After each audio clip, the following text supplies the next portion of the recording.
Welcome to the Copeland Coaching Podcast, where it's all about turning your job search into a slam dunk. Your host is Angela Copeland.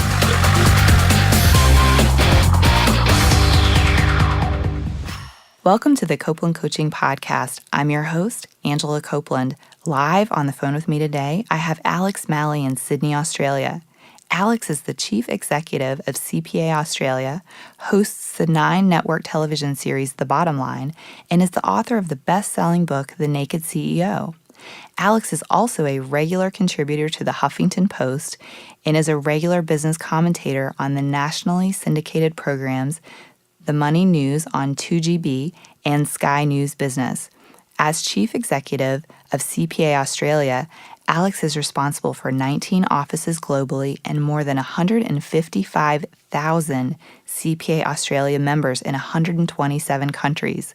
Alex, thank you for joining me today. It's a pleasure, Angela. Thank you. Well, I'm really excited to be talking with you. I know that it is the afternoon here in Memphis, and I know it's the next morning for you in Sydney. So thanks also for getting up so early. No problem. I've been on my run and I've had my coffee, so I'm ready. Oh, perfect. That's perfect.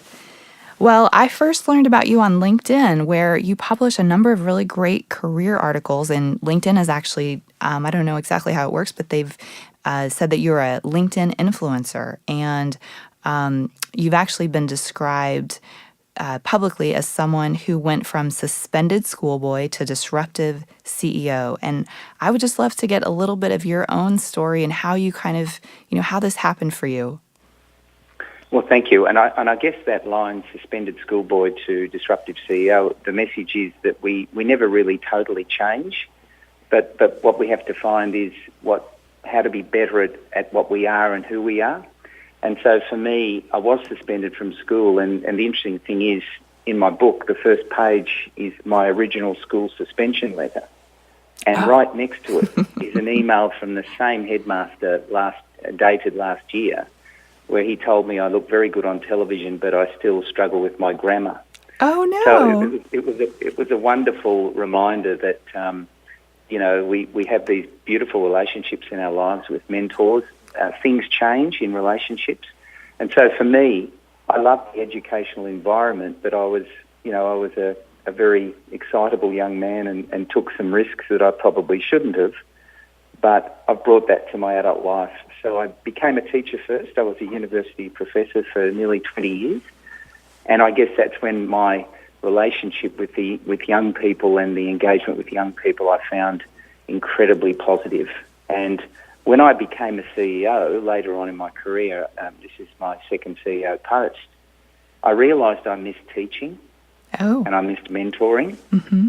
And so for me, I manipulated my CEO role to ensure that I brought all of the teaching and mentoring characteristics I'd learnt on my journey. And so the Naked CEO is all about telling you the truth. And when I aspired to be a leader, I found lots of people lock you out of that. I wanted to open the door to leadership and show people what it's like and tell them all I know and what I've experienced. So really, I guess on my gravestone, it'll say he was a teacher, in brackets, he was also a CEO a couple of times. That's great. Well, you mentioned that as you go up in your career, that people begin to lock you out of the truth. Can you talk a little bit about what you mean by that? Yes, I think that, we've got to expect that various people in your life, in your workplaces, in different aspects of your life, have their own insecurities and they're so concerned with their own ambition, which, at certain stages of your career is understandable. But if you have talent, if you're curious, if you're ambitious, that can sometimes be a little threatening to people who might be more senior than you. And I just found in my life quite a few examples where I thought, if someone took me under their wing and nurtured me, I could have grown a lot more quickly than I did. And that in many ways, instead of exposing me to perhaps the next level of work and management, they tended to keep me away from it. And so I had to try and work out for myself what was happening at levels higher than me and how I could perhaps train to be better at those things. And so I think there's a natural tendency for a lot of people to to lock people out of that additional experience. And I guess I needed to be true to myself when I finally reached the senior post that I didn't want to do that. And I decided to completely open the door. You mentioned my LinkedIn influencer pieces. Mm-hmm. Some of my favourites are, a topic like, are you a dud in meetings? And I talk about what it looks like when you're a CEO in a meeting when people are falling over themselves trying to impress me. And I use humour and, storytelling to explain that. Or how do you grade your boss? I put up a post recently that was very popular, and I gave them 10 points on how to grade your boss.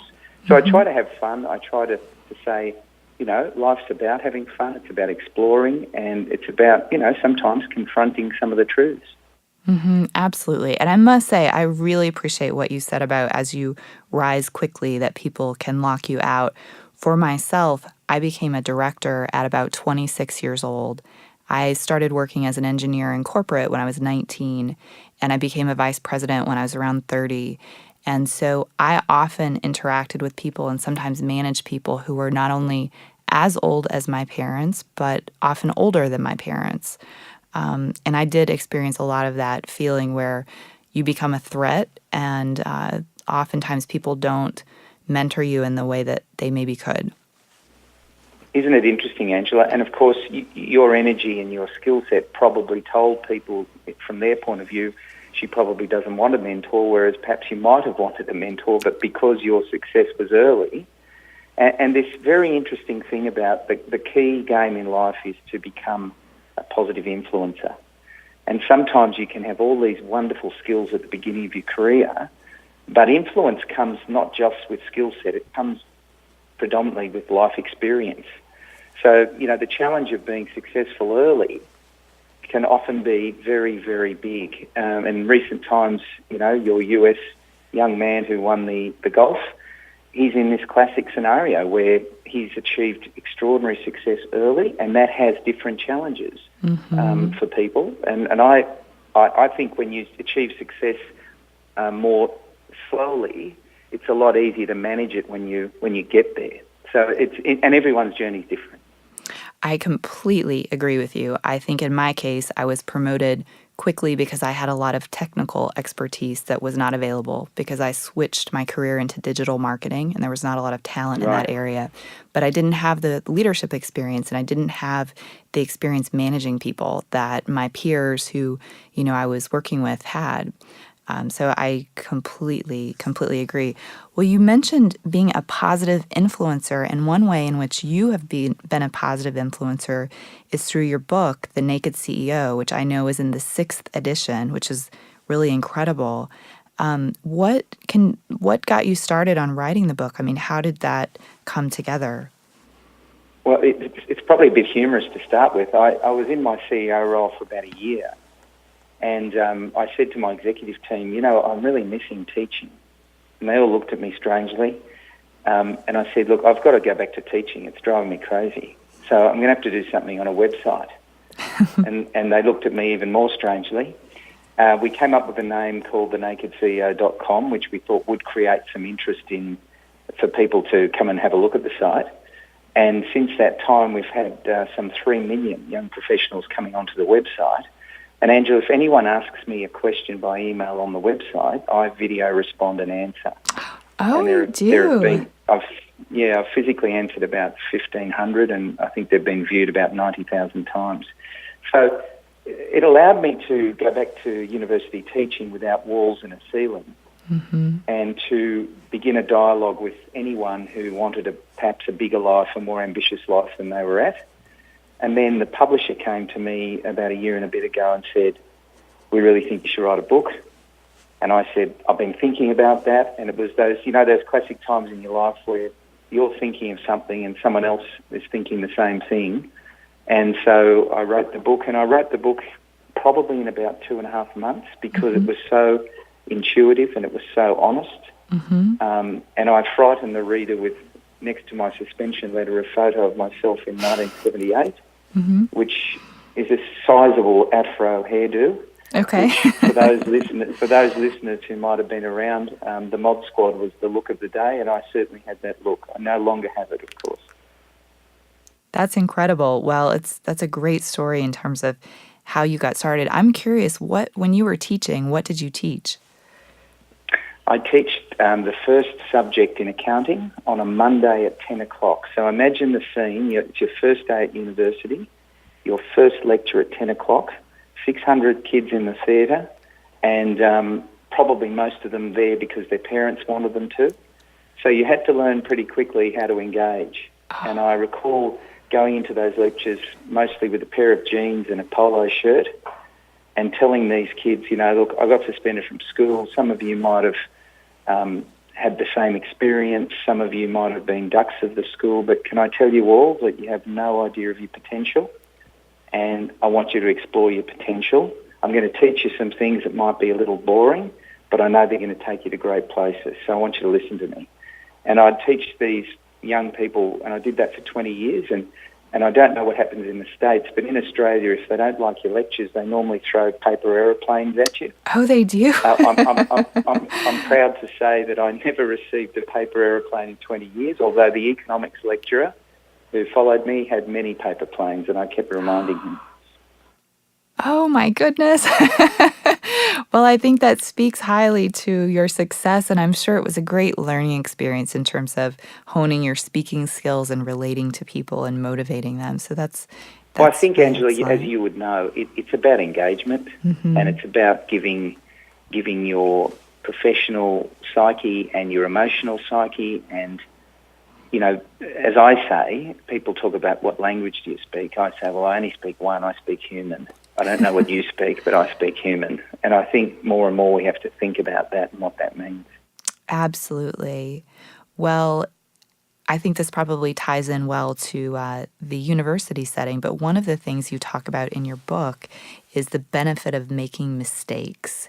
And I think most people tend to think of making mistakes as a very negative thing, but you talk about them in a positive light. Can you share a little bit about why making mistakes can be a good thing?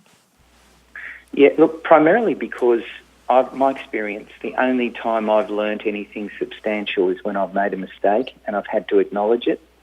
I've learnt about my personality, I've learnt about my character, and I've become more self-aware when I've made a mistake and I've had to own up to it in a workplace, or I've had to explain to people that I've gone down the wrong direction and I should have gone this way and I've gone that way.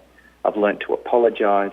But more than anything, if you're making mistakes because you are testing the boundaries, because you are stretching your own limits and you're polite about it, you will always learn. But, when you learn about your character, when you learn how to, what I have a chapter on in the book called Sucking It Up, when you learn how to suck it up and to do difficult things and walk through difficulty, success is easy to manage. Anyone can do that.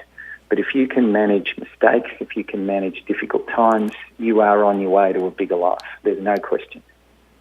I totally agree. I think those mistakes and those difficult times can really force you to be more resilient and sometimes more creative as well. Absolutely. Well, another thing that you talk about pretty often in a number of different places is actually that you have some concerns about leadership. And I think that's why you have stepped forward in this kind of public way to connect with young people and with other professionals. Can you talk a little bit about those concerns and kind of where they come from? Sure, Angela. And that, of course, I drive the media in Australia crazy and many others on this topic because I feel this one most passionately. I worry about the public leadership examples young people see, particularly in politics. Certainly in my country, I've seen it in your country and other countries. And this, what I call the lack of courage to fail as a leader. And when you are a leader, it's your role to set a vision. It's your role to mobilise people to the vision. And it's your role to be willing to fail in trying to achieve that goal that's being committed to. And too often we are seeing politicians, senior business people turning left or right whenever it gets too difficult or whenever it looks like it's not that popular. And you've got to remember as a leader that your lifespan is you are dying from the time you are in the office of whatever that leadership role is, and you have two choices.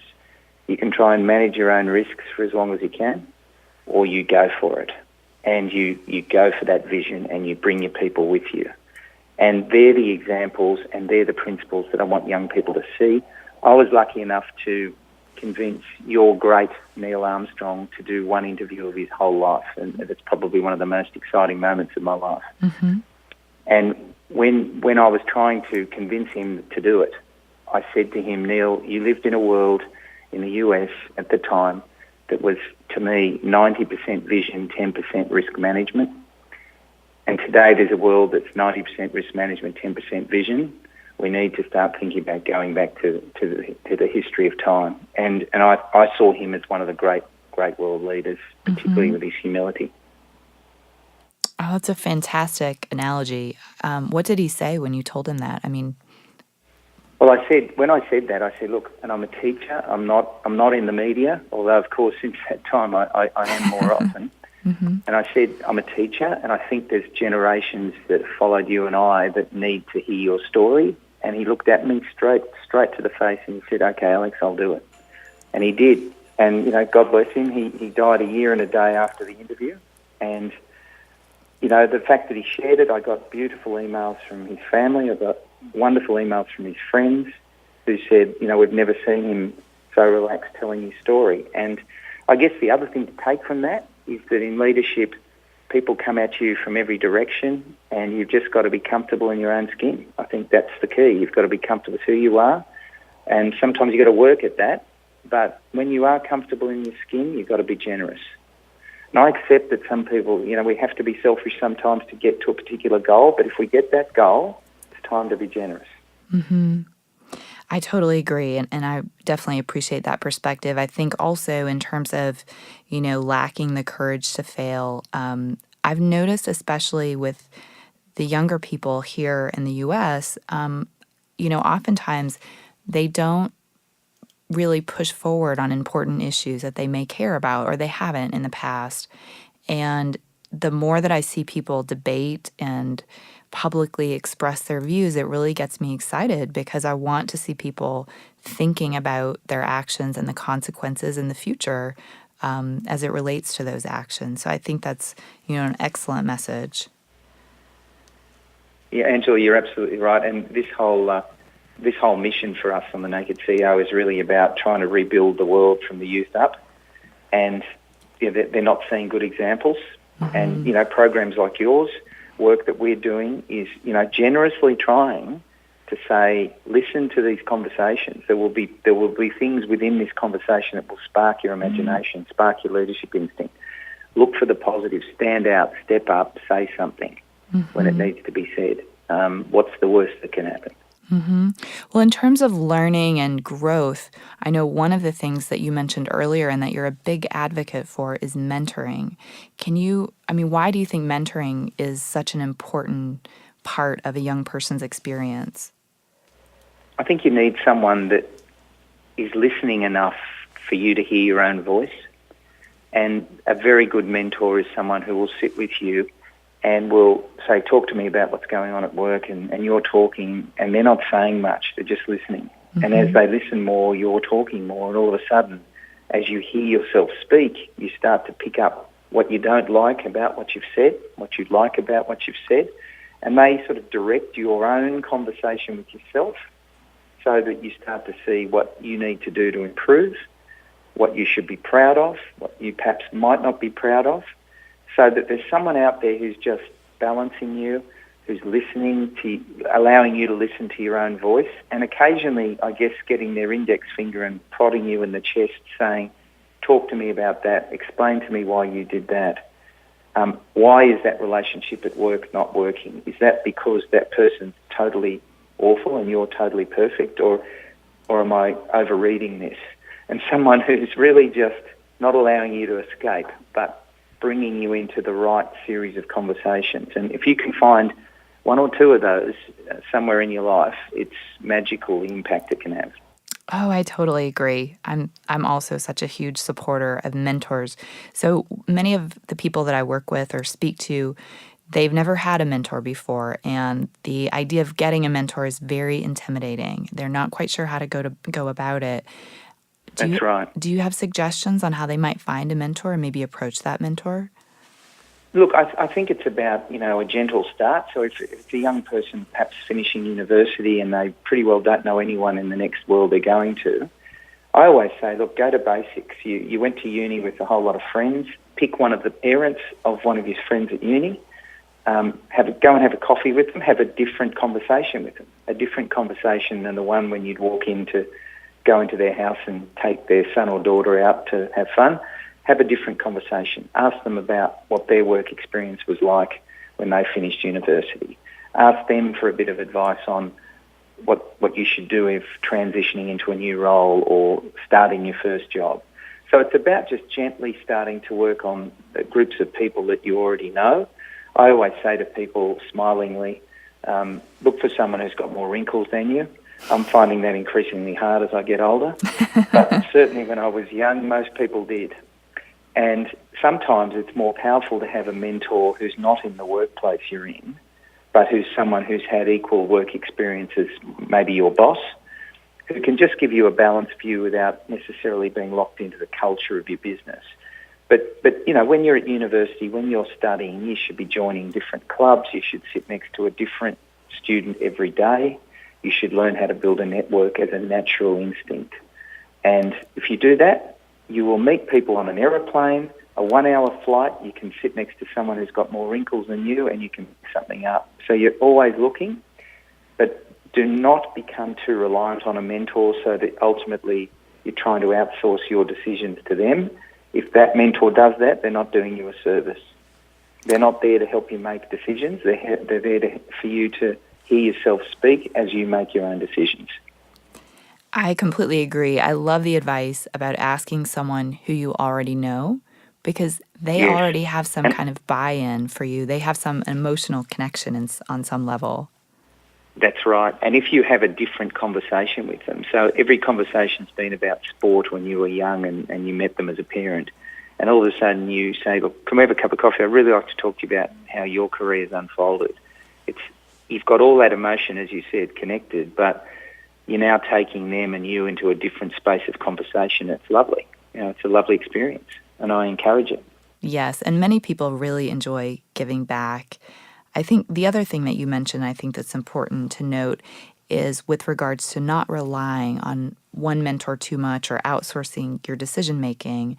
I think you should also realize a mentor may not have the answer to everything. They may be They may be very skilled in one area, whether it's networking, whether it's certain kinds of negotiation or decision-making. But typically one person is not going to be all-knowing for all things. And, they're human as well. So I think mentors are incredibly helpful. But like you said, you can't rely on them for everything. That's right. Well, I know, over the course of your life have probably given a lot of really amazing career advice. In particular, I believe that you're the father of 7 children. Is that right? Isn't that crazy? That's why I get on aeroplanes a lot, so I can leave town. Oh, well, I saw that and I was double checking to be sure it was correct, but that's incredible. So you must have had the opportunity to give a lot of career advice to your children over the years. What's one of the most important things that you shared? Look, the most important is that I say to anyone, and in particular youth, you have to remove 2 words from your life, and then you have to remove the same 2 words from every action you take, and that is to have no fear, no embarrassment. And if you look at the number of people who have limited their lives as a result of fear or embarrassment, it's astonishing. So in the book I talk about, the steps to your big life, because my big life's not your big life. You've got to work out what that is for yourself. You have to remove fear and embarrassment. And I recount the last time I failed, which was in the mid-'80s, and I applied for a job with 500 applicants. It came down to 2. I had to do some sort of testing, psychometric or whatever it was at the time, and I began to physically shake and perspire, and I just couldn't go through with it. And I gave the test to the person and said, I can't do this.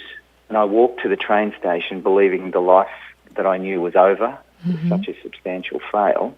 Mm-hmm. And as I went to the train station, there were so many people knocking me over to get home.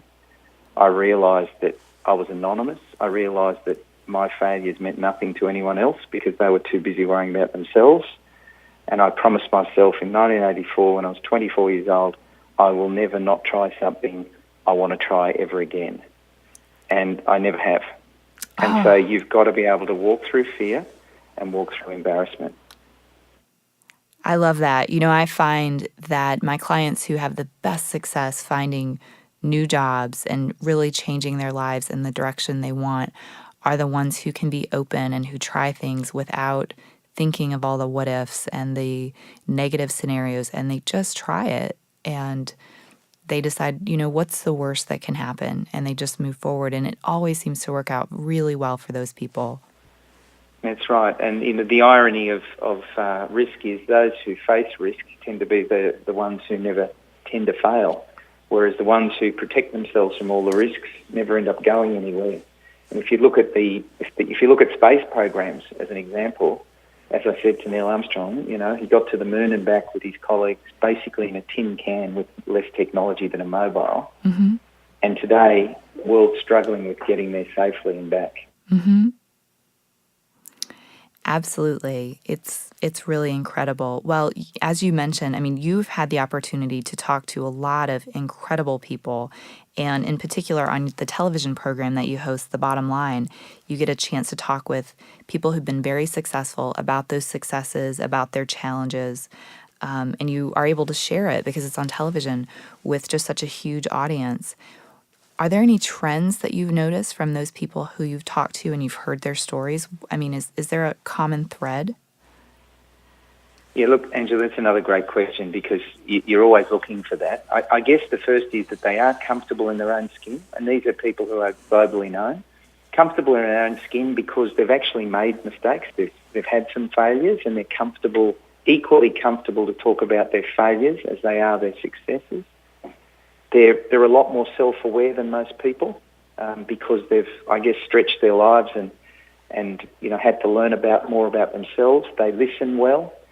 They've got an empathy from that point of view, and ultimately they are storytellers and great influencers. But on top of all that, they are ordinary people doing extraordinary things, and that's the key. We are all the same. We are all ordinary. No one's special.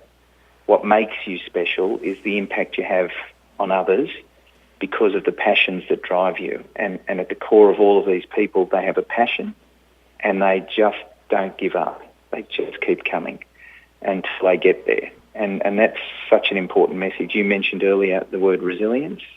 You're absolutely right. These people just keep coming.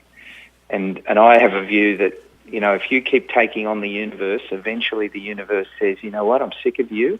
I'm going to give you a chance. And you just got to get to that point.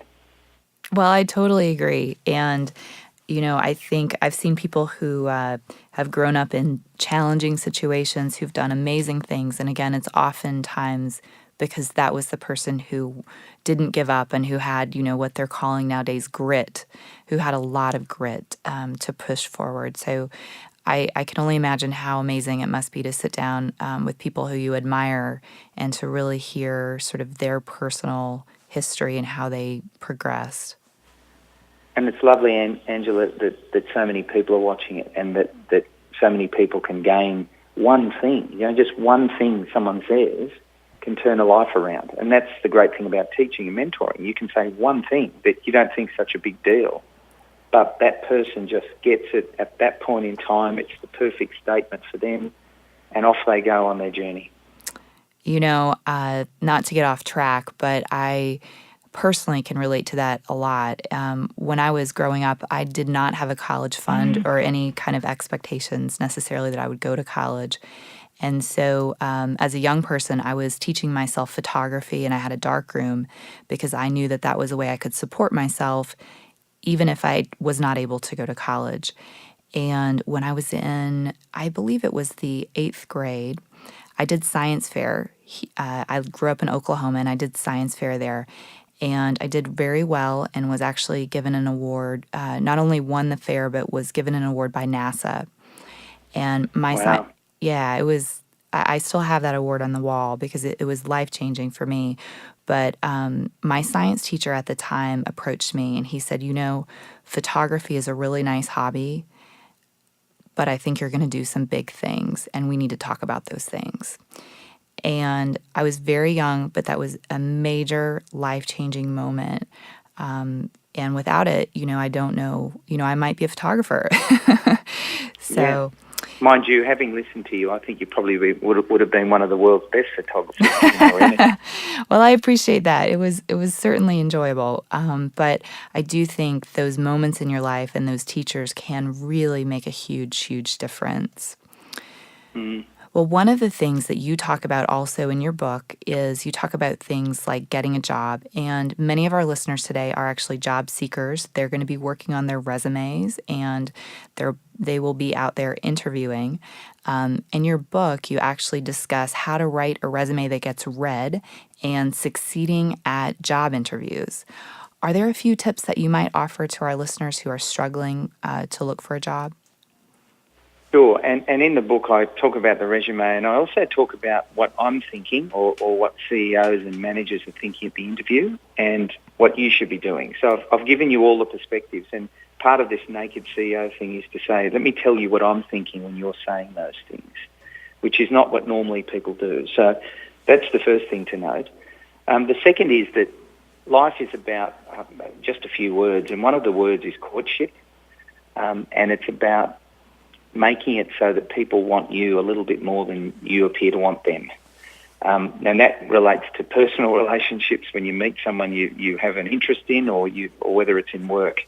And I call it the business card stage of your life. If you're spending every day of your life giving out your business card, then that tells me where you're at in your career. Whereas if you're flat out at another level of your career saying, I don't have any business cards because you've got so many contacts, you just don't want any more, that's another end of your career. So this is about saying, what am I thinking when I'm interviewing you? I'm looking for you to be an interesting person. Most important, number one. Tell me you're interesting. Show me you are interesting. Show me you are holistic, that you have activities that you do that add value to you as a person and might even add value to our business. Show me you have a passion. Prove to me that you do one or two things that you are totally passionate about. Show me that you're willing to share a mistake you made, but more importantly, the lesson you learned from it. And show me that you've got some opinions about what's going on in the world. Don't be political, but certainly have opinions about what might be in the current news at the moment, and try and merge that into a conversation to sell to me that you actually understand the world around you. Because if you understand the world around you, you're probably going to be a better operative to me and for our business. And show me that you're capable of and ambitious for a leadership position one day, and that you are willing to suck it up and do the not so exciting things right at the bottom of your career to get there. And they're the things that I'm almost mapping as you talk to me. And, we're all listening to other people sometimes and we're hearing blah, blah, blah, blah, blah. But they're the things I'm mapping. And I think most employers would say, if I had someone who could do those things, we want them in the family. Because life's about relationships, about living with people. And the first thing is, do you look like I want you in my family? And do you look like a person I'd like to live with us? That's so important. Enjoy the interview, have fun. Don't be silly, of course, have fun. And go in there saying, I get this job or not, I don't mind, I'm going to have fun. And you relax and you've got a better chance. Mm-hmm. I agree. And what I kind of hear through your entire message is about being an authentic person, being yourself, and being somewhat vulnerable. Absolutely.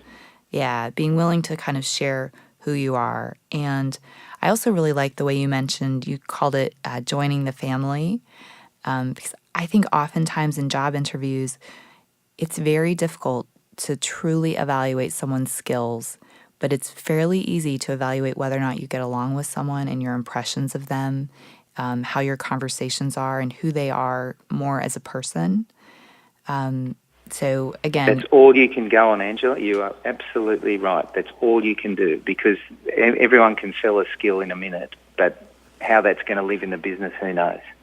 Right. So often it's just as much, do people like you more than, or do you fit with a group more than do you have the exact right skills, because they just might not know. That's right. Yeah. So another thing in your book, you talk about the importance of learning to say no, and that really stuck out with me because I've been working on that a lot myself I lately. bet. Can you talk a little bit about why that's important? Sure. Isn't it ironic that when you're a baby, the first word is mummy or daddy, and then the next word is no? Right. Now, it's interesting then when you start, particularly when you first start work or you're new in a job, the one thing you want to be is collaborative and friendly and smiling and all of those things. That's great, but don't allow that to make you say yes to things that you shouldn't say yes to, because you'll get into the habit and people will think you're the sort of person that will say yes to everything. So understand that you are appointed for a particular role, and anything that distracts you from that role, you've got to be thoughtful about managing. So I talk about what happens if a colleague asks you to do something and you need to say no. I talk about how to handle that scenario. I talk about if someone senior asks you to do something over and above things that, you need to go to your manager first to say, look, I've been asked to do this. Is there a way I could do this and do my job, or how would I prioritise it? So use your own boss to sort of help you prioritise and guide how you might say no in a particular way. But the one thing I do say in the book, Angela, is you always say no if something is dishonest or if something is personally injurious to you. You always say no in those circumstances. So I try to break it down so that, the no is maybe with a peer, sometimes with someone senior, and of course if anything is in a bad position in terms of legalities, then of course you say no all the time, because it's such a word that you almost intuitively learn as a child, but it's an important word in business in the right circumstance. But always be polite, always be collaborative, and always look for another solution if you can't do it. Mm-hmm. I think you're right. I think also you mentioned a couple of things there where someone's asking you to do something that is not right. And I think early on in our careers, it can really catch us off guard when we're asked to do something Yes. not right. Like I mentioned, my very first job, I worked at 19 as an automotive engineer in an assembly plant for General Motors. And one of the first things I was asked to do was to copy a part that was patented to another company. And at the time, I did not say no because I was so caught off guard. Yes. And you were young and you didn't know how to handle it anyway. Right. And, not only was I very young, I was the only woman, and I probably looked like I was about 15 back then. But it was an incredible lesson, and it taught me a lot about who I wanted to be going forward. I think it was really important that was displayed to me so early in my career. Yes. And at that point, you could have missed the whole lesson, and it had taken you down the totally wrong path. And, you've got to be your own doctor. You've got to know something's clearly wrong, and I made a mistake, and I have to learn from this, and I have to make a decision. And Right. sometimes that decision is I'm going to leave the organisation. That's the sort of doctor you've got to be sometimes to yourself. Absolutely. Well, for those people who are looking for a job, I mentioned to you before we got started, I visited Sydney in about, I think it was 2013, around May. And You have to come again. yes, I need to. I really loved it. And Now we've had this chat, Angela, we have to meet. I know. Absolutely. Well, I still have friends there, so I think there's a very high likelihood that I will be going back sometime soon. So I definitely will reach out when I'm there. Fantastic. I appreciate that offer. So many of the clients that I work with are interested to move abroad. And I often recommend that they consider Australia. Many people come and they first are interested in, say, someplace in Europe. But for Americans, it seems at least that it's a bit easier to make a transition to Australia. And so I've begun to encourage folks here to look in Australia. If you were to advise someone who is American that was looking for a professional opportunity in Sydney or in Australia in general, are there any suggestions that you might give to them? Well, look, first of all, as you know, both our countries have been wonderful allies economically, militarily for many, many years. So that, of course, always opens up doors, and there are certain opportunities Australians have going to the States as a result of that relationship. My nephew and my daughter's probably likely to be going to New York soon. So there's already a very friendly and respectful relationship. So I think you can rely on that.